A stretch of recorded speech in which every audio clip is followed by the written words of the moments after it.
5 years ago last month, maybe the greatest Native American basketball player in Montana lost his life in a rollover crash just east of Billings.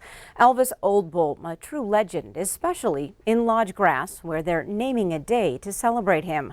MTN's Scott Breen has the story. When your name's Elvis, people pay attention.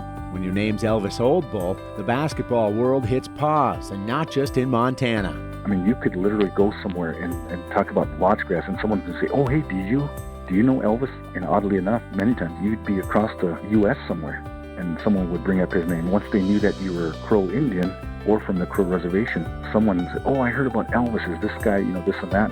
Travel overseas, and people knew of him there. He had celebrity status. And he clearly still does. Lodge Grass is in the works of unveiling Elvis Oldbull Day, an annual homage to maybe its greatest son. The date, January 16th.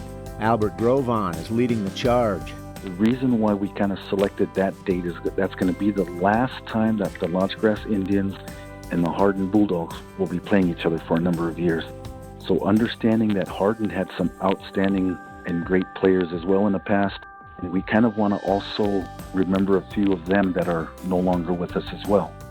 Elvis led Lodge Grass to 3 straight Class B championships between 1988 and 90. He was tournament MVP all 3 years. Grovon first approached Elvis's sisters and his children with the idea, then ran it by folks at the school. Here's what sparked his enthusiasm. Back when I was growing up, Lodge Grass had everything from a hardware store to a bowling alley, a number of grocery stores and gas stations. You could walk around town, leave your house unlocked if you were leaving, not have to worry about things. But nowadays it's a little different. But just because of that, we want to bring the morale back into the community. And I think Elvis would have been the one to kind of do that as well. 5 years ago this month, Oldbull's life was celebrated at Lodge Grass High School. On the same basketball court, he earned legendary status. Out of high school, he turned down scholarships and never went to college.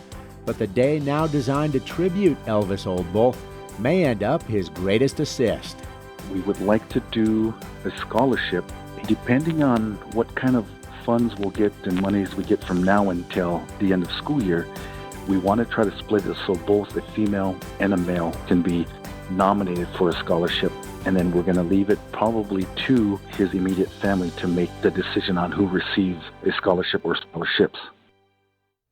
Thanks so much, Scott Breen. Again, Elvis Oldbull Day set for January 16th in Lodge Grass. Now, the date will change each year as to celebrate on the night of a high school basketball game.